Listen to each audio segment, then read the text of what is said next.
ಇವತ್ತಿನ ರೆಸಿಪಿ ಬಂದು ಕ್ವಿಕ್ಕಾಗಿ ಒಂದು ಪ್ರೋಟೀನ್ ರಿಚ್ಚು ಮತ್ತು ಫೈಬರ್ ರಿಚ್ಚು ಏನೋ ಒಂದು ಆಫೀಸ್ಗೆ ಹೋಗೋರಿಗೆ ಮಾಡ್ಕೋಬೇಕು ಅಂದರೆ ಅಥವಾ ಮಕ್ಕಳ ಡಬ್ಬಕ್ಕೆ ಅಥವಾ ನಿಮ್ಮ ಮನೆಯವ್ರ ಆಫೀಸ್ ಡಬ್ಬಕ್ಕೆ ಅಂದರೆ ಟಿಫಿನ್ ಬಾಕ್ಸಿಗೆ ಅದರ ರೆಸಿಪಿ ಹೇಳ್ಕೊಡ್ತಾ ಇದ್ದೀನಿ.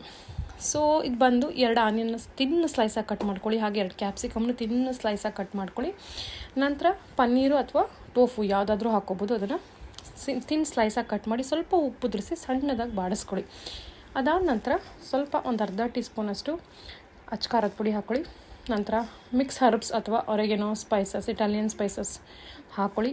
ಆಪ್ಷನಲ್ ಇದ್ದರೆ ಬಟ್ ಹಾಕಿದ್ರೆ ತುಂಬ ಟೇಸ್ಟ್ ಬರುತ್ತೆ, ಹೊರಗಡೆದು ತಿಂತಾಯಿದ್ದೇನೆ ಅನ್ನೋ ಫೀಲ್ ಬರುತ್ತೆ. ಇಟ್ಸ್ ಮನೆದು. ಆಮೇಲೆ ಚಿಲ್ಲಿ ಫ್ಲೇಕ್ಸ್ ಹಾಕ್ಕೊಳ್ಳಿ. ನಂತರ ಡ್ರೈ ಜಿಂಜರ್ ಪೌಡರ್ ನಿಮ್ಮ ಹತ್ರ ಮನೇಲಿದ್ದರೆ ಹಾಕ್ಕೊಳ್ಳಿ, ಸ್ವಲ್ಪ ಟೇಸ್ಟಿಗೆ, ಇಲ್ಲಾಂದರೆ ಯು ಕ್ಯಾನ್ ಸ್ಕಿಪ್.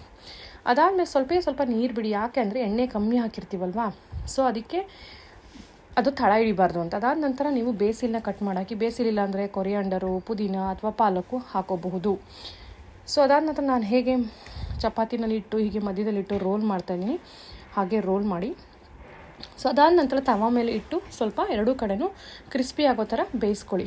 ಸೊ ಮಕ್ಳಿಗಾದರೆ ತುಪ್ಪ ಹಾಕಿ ಮಾಡ್ಕೊಳ್ಳಿ, ನಿಮ್ಗಾದರೆ ಎಣ್ಣೆ ಬೇಡ ಏನೂ ಬೇಡ, ಪ್ಲೇನಾಗಿ ಮಾಡ್ಕೊಳ್ಳಿ. ನಂತರ ಕಟ್ ಮಾಡಿ ಬಾಕ್ಸಿಗೆ ಹಾಕ್ಕೊಳ್ಳಿ. ಇನ್ನೂ ಹೆಲ್ದಿ ವರ್ಷನ್ ಅಂದರೆ ನಿಮ್ಮ ಹತ್ರ ರಾಗಿ ರೊಟ್ಟಿನಲ್ಲೂ ಮಾಡ್ಕೋಬೋದು. ಟ್ಯಾಕೋ ಥರ ಚಿಕ್ಕದಾಗಿ ರಾಗಿ ರೊಟ್ಟಿ ಮಾಡಿಕೊಂಡು ಅದಕ್ಕೆ ಮಧ್ಯದಲ್ಲಿ ಹಾಕಿ ಈ ಥರ ಫೋಲ್ಡ್ ಮಾಡಿ ತಿನ್ಬೋದು, ಅಥವಾ ಜೋಳದ ರೊಟ್ಟಿ ಜೊತೆ ತಿನ್ಬೋದು.